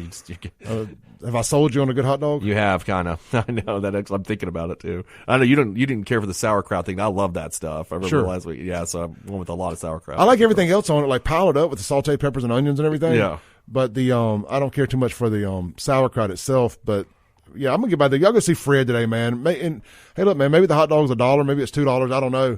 But if you got 20 to spare, donate 20, man. It's for a good cause. Sounds good. I mean, Cerami's such a good restaurant anyway. I tell you what, I've never had a bad experience. His daughter Alyssa helps runs it or whatever, and they do such a great job. Yeah, it's a great place. Let's take a call here on the Mazda of Jackson phone line. Hey, you're on there. Hey, hello. I think that was Buddy accidentally calling back. Also, though, another thing, if this is a plug, if you want to get Chokwe a Christmas gift, there's a website called inmate-canteenshop.com, and you can buy inmate care packages. It's pretty cool stuff, man, like grandma's cookies and Axe body. I mean, somebody's going to take his Axe body spray, though. Like somebody, if you send him some, just letting you know, like that's going to happen. Do you think Chokwe sees Axe body spray and wonder why it's named after a question mark? Yeah, he might. You never know. I mean, just so like, but you can go through if you're feeling generous this season that's coming up here shortly, and want to get a care package. It's inmate-canteenshop.com. They got some cool stuff. They got inmate phone plans, or you can fund his account from this website. We got to circle back to something real quick. Okay, the hot dogs are free. Oh, they're free. He's taking donations. Gotcha. Free hot dogs out in front of Cerami's. I'll get the time here. Lindsay, you're looking at that. Can somebody pull it on Facebook and tell me? Like, I can do it. I'm just as capable. See what time he's out there. Yeah. But yeah, the free hot dogs, can't beat that. But yeah, make a donation. I'm gonna drop 20 in it today. It's a good cause. Let's try answering this call again here real quick. All right, cool. On the Mazda of Jackson phone line, I don't know who. Hey, you're on there. Hey, Clay. Hey, Shaun. It's Ready. Teddy. How's it going, guys? Hey, good hearing from you, Teddy. Hey, man. Kind of a legal issue with Chokwe. Not issue, legal question. He's got a legal issue, that's for sure. Hey, hold that thought. Hold that thought, Teddy. It's 11-2 on the free hot dogs in front of Cerami's. 11-2, free hot dogs, Cerami's. Make a donation. It's for a good cause. All right, go ahead. All right, Shaun, do you know if the government, quote unquote, creating a crime defense has ever worked? I don't think it has. It's Teddy's funny you bring that up. I've talked to so many lawyers since this happened, and I'd even looked up the entrapment. You go to DOJ's website and they'll have a really good definition of what entrapment is. But I've never seen it, man. I mean, it's always been. I kind of remember when I was, and you might remember this being when we were kids and stuff. People talking about, oh man, is this entrapment? Because if you got to ask. I remember this one. If you're buying dope, you have to ask the guy if he's a cop, and if he doesn't tell you, then it's entrapment. Does everybody remember that one? Like that was the thing when you were younger, right? Mm-hmm. Okay, I'm just outing myself of things I did when I was younger. Anyway, I've never, to answer your question, I've never seen it successfully done. But that doesn't mean it hasn't been. I've never seen it, and I think here doesn't even fit the definition of it. It just doesn't even fit the definition of it. So, well, I say that to say the federal government would not have gone through all this if they didn't think, or there wasn't smoke that he had the propensity to do this kind of stuff before. Right. They have to. Yeah. There's got to be a propensity. They have to. Maybe they couldn't get him on the Richards disposal. Maybe they couldn't get him on something else. So like, well, screw it. We've known him done it twice before. We couldn't prove it, so let's just create our own situation because we know he'll bite, or we're pretty sure he'll bite. That's correct. That's what happened. Yeah, you're right, Teddy. That's actually one of the standards of it, the propensity. So I think that's probably, it was pretty easy, I guess, to figure out, like, will Chokwe Lumumba, will take a bribe? Well, I think 99% of us would have said yes, probably, if we were making that guess. And I mean, they hit a lick here. The feds did. If anyone wants to look up, the similar stings they ran were in Cincinnati and Tallahassee. If you Google that, you'll see the same exact sting that was run in Jackson with the real estate developers and those kinds of things. And it happened in Tallahassee with their city government and in Cincinnati, and over the last few years. And how I say ill-prepared the government was. Not that they did it on purpose because they knew they didn't need it, but they didn't have a whole lot of things to make themselves look legitimate, and apparently they didn't need it as far as all these, big elaborate plans and designs and conceptual plans and that kind of stuff. that they didn't even need all that to get them to go for it. No, they just need a boat and a strip club, apparently. That's kind of what they needed. Yeah. That's what it seems like they needed. Well, I made this call for some listeners who are skeptical, saying the government created a crime, but even if they did create a crime, he had a propensity to do that before, and that's why they came in and created a crime. Well, Teddy, I also say this, and you're right. People have been saying that, to me, like, oh, they create a crime. But let me if someone comes up to me and says, hey, we're going to, build a hotel, would you transmit some money to a councilwoman to bribe them? I'm going to be like, no. Like, I'm not doing that. I mean, that just seems pretty obviously like, well, we'll put the bid in. If we get it, we get it. We don't. But I'm not going to transmit money to force a vote or to fix a vote or whatever you want to call it. So I think, I think it's like maybe they did create a crime, but like you have free will. You can say, hey, guess what? I'm not doing that. So. And we need we need to get behind the city council members like Ashby Foote and what was the other guy? Was that Vernon Hartley? He wasn't. Yeah, we need hats off to them, and those are the people we need to get behind. I'm not saying the whole city council needs to be cleaned off, but the people that they knew they couldn't weren't down for the cause. We need to support those people because I appreciate them. Yeah, absolutely. That's a good example. Vernon Hartley and Ashby Foote and Virgie Lindsay, they approached them and they said, "Guess what? No, nope." I mean, and so there's three. Yeah, it's crazy. This crazy thing. Be honest. It's why you need to vet these candidates better and not vote for people who are doing this as a damn full-time job. Start looking at people's credit scores, see what their financial situation is. Quit electing broke people to manage the taxpayers' checkbooks when they can't manage their own. Yep. Teddy, we'll be right back, brother. Thank you. Thank you. Yep. We'll be right back on the radio. We'll be staying live online. We'll be right back. That was a good call from Teddy there because, I'm thinking, that's the point of this. Like, were we on internet? We were kind of in the. Oh, I'm sorry. No, I think from Teddy was a good call because, yes, okay, maybe the feds did kind of create the situation, the opportunity, or whatever, or you want to say that. But, you could say no. If you told me, hey, look, here's my gun, Sean, we need some extra money because we go drink beer, and let's go rob the Shell station next door, and you created the opportunity, but I could say, hey, guess what, Clay, I ain't doing that. So I don't understand the whole argument of that, they created it, so, oh, well, here you go. There's a lot of opportunities. I got an opportunity to go steal the car out there that's left, unlocked. I could do that too. But I just choose not to because why? It's number one, it's wrong. Number two, it's illegal. I'm not going to do it. I used the analogy on my live stream yesterday.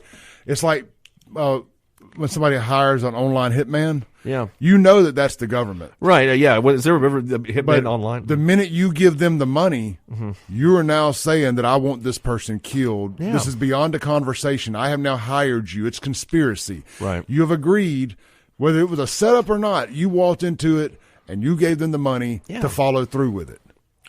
Yeah. Wouldn't the answer have been Jody Owens and Marv A. Smith could have said when these two FBI agents were like, we want to get this bid, and they say, hey, let's go bribe a council person, right? They could have said, no, we're not doing that. I'm the DA. We're not doing that. But we can still put in the bid, and if we get it, we get it. If we don't, we don't. Well, they were comfortable enough. They were comfortable enough doing it that they knew they thought they could get away with it. Yeah. This was not their first time doing this. I don't think so either. It's too much. And it was too well oiled of a machine. They had this plan in place. This is how they've been laundering money, in my opinion, allegedly, of course. I can't wait to find out everything the government found out because surely they don't stop at one thing. Oh no, and the thing is, it boils down to won't stop. It boils down to one of the oldest motivations in the world: greed. Yep, that's what it boils down to. Greed. They wanted to make a bunch of money, and they didn't care about selling out the citizens of Jackson to do it. And they've been getting away with it long enough. They thought they were going to get away with it. Yeah, they thought that they believed the hype that we're black. Joe Biden's DOJ ain't going to prosecute us, and that's that. We're black Democrats. We can get away with anything. I heard that Chokwe is thinking that he's going to get some kind of Biden ain't give. This is the Biden DOJ. Yeah. They ain't giving him a pardon or any deal. If they were going to do that, just want to prosecute him. He's gonna wish he had taken his ass to meet Trump that day. Yeah, that's right. He's gonna. I was thinking about this last night. He's gonna wish man, I really should have gone and met Trump that day because it ain't looking good. No, in the Chokwe camp. No, Chokwe. Bet your money on the wrong horse. And these dudes are so prideful that they're like a guilty plea should have happened already in my mind, or worked it out like these other guys. But they're like, we're going to take this to trial. And that's why I said this on air. Like they're thinking Hinds County jury. They ain't thinking Southern District jury. No. Federal, and like that is their. There's a lot of people pissed off at what's happened to Jackson. Yeah, and like you let Clay Edwards end up on that jury. I don't need to hear any evidence. No, I'm voting guilty. Like that's bad. I'm saying this as a lawyer. They said, hey, this is what Chokwe Lumumba did. That guilty. I don't care what it is. I don't care if they have any evidence. Yeah. All right, we're gonna have a quick moment of silence as we come back from our break here.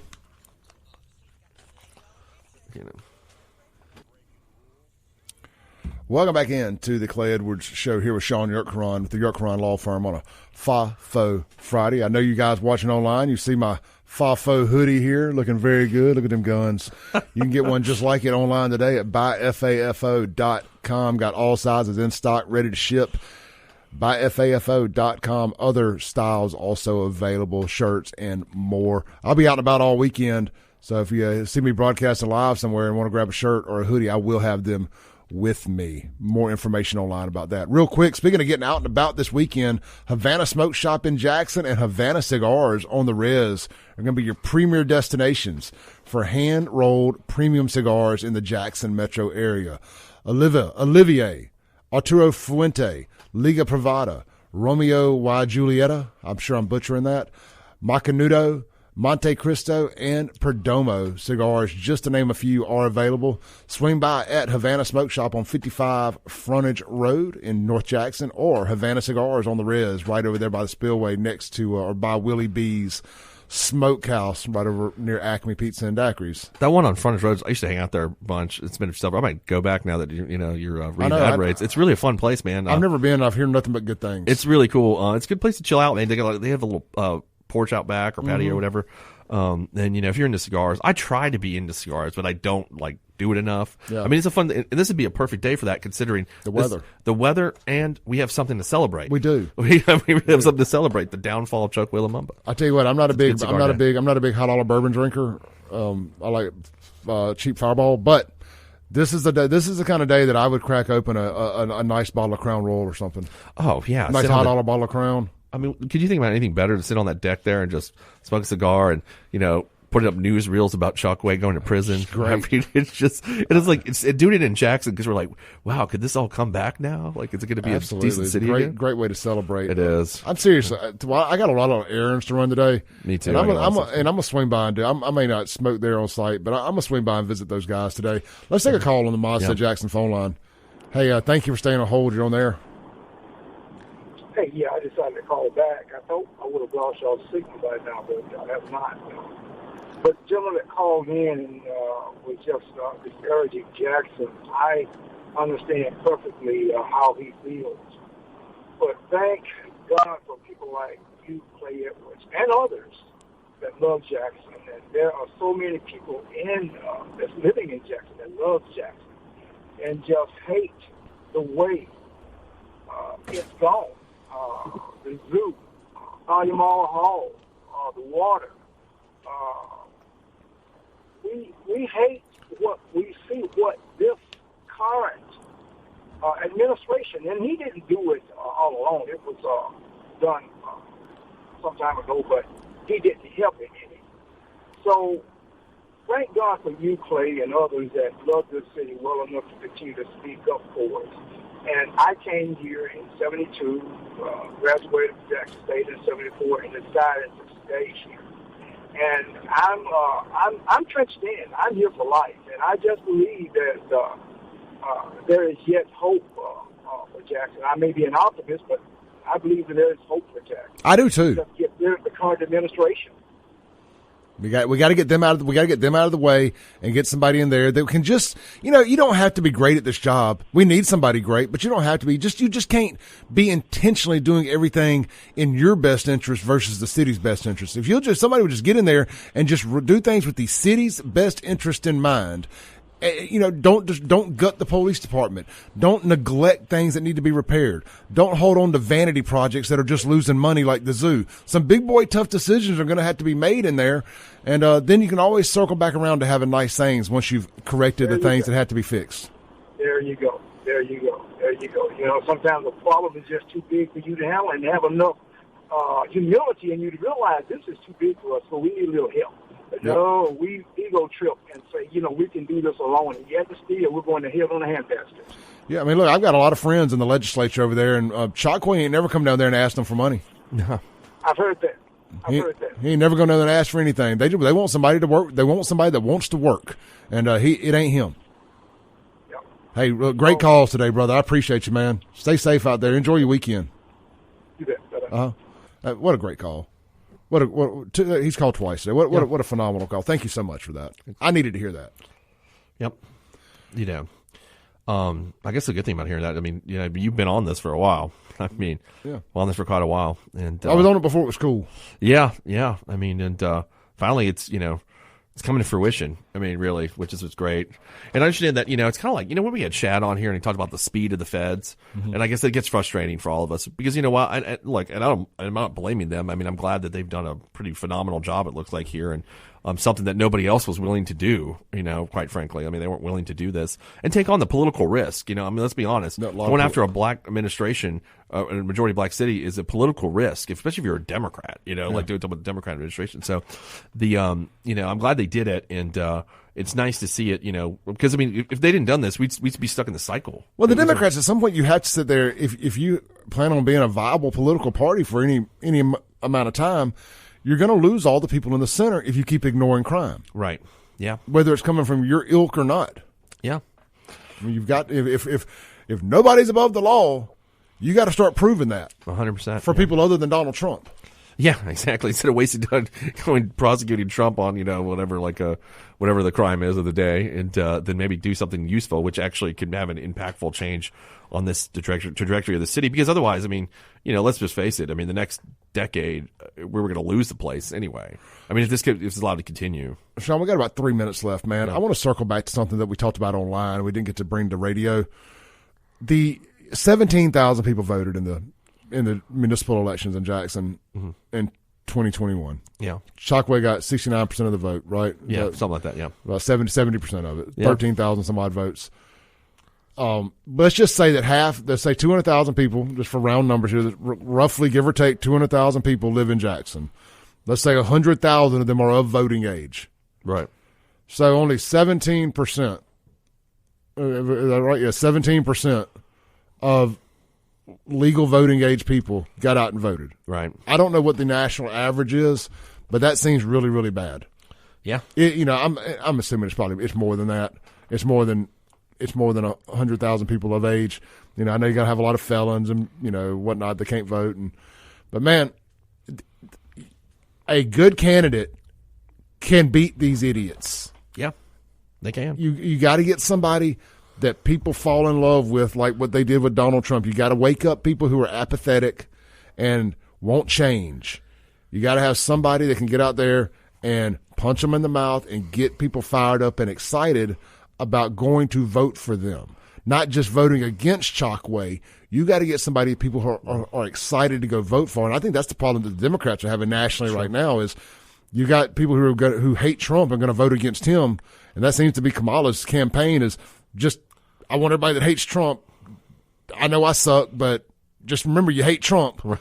But nobody really essentially loves you're her. Right. That's her campaign. That's her, especially after watching the Fox News interview the other night. Her campaign is, which is in that. I mean, that's a good example. But I think that works in everything down to lower levels. Like people have to want to vote for you. Yeah. Like you have to represent something, and if you can't do that, and that's what's lacking here. Yes, a lot of people hate Chokwe. Will get out and vote against him, but you got to have somebody to vote for. In my heart of hearts, I believe that's Kim Wade. If we can get some money behind him and get him out there in front of some people, I think he's that bull in a china shop that could save Jackson. But, business owners out there, instead of sitting on your hands, get behind this man or pick somebody else. If it ain't Kim, somebody else, pick somebody. Y'all need to get behind them and try to usher in some damn change. If we had too bad, I know, and I don't blame him for not running, but something like DeKeither. I think DeKeither could actually get people out there wanting to vote for him. Yep. All right, we got to take our last break and bring it home for the day. We'll be right back on WYAB.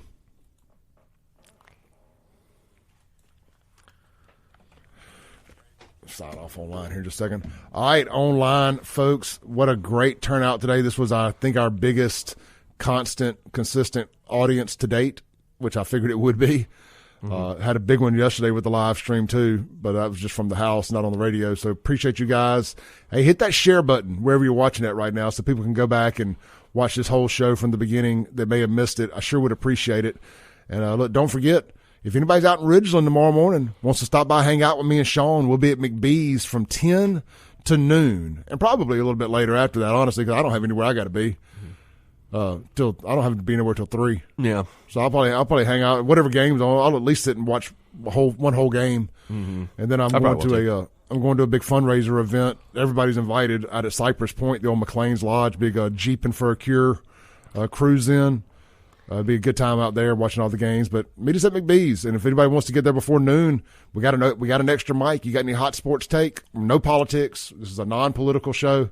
But if you got any hot sports takes, want to sit down and chop it up about NFL, college football, or anything, you're open mic. You're invited. Just don't suck worse than we do. Yeah, right. And come out and hang out with us. Be a good old time. Let's see here. So it'll be fun. So you guys get out there. It's been a fun show today. Shaun, thank you. It's been a lot of fun. We were waiting for it. Yeah, we've been waiting on this. So we're excited. You guys stay blessed. Enjoy your weekend. Stop by buyfafo.com. Get you a nice hoodie here. It's got the white drawstrings. There's some high dollar stuff. This ain't bougie at all. This is high end. Right. This ain't no Angelique Lee Mason White stuff. Yeah. Did you take some money from the FBI agents too? I may have. All right, guys. Y'all stay blessed. Shaun, again, thank you.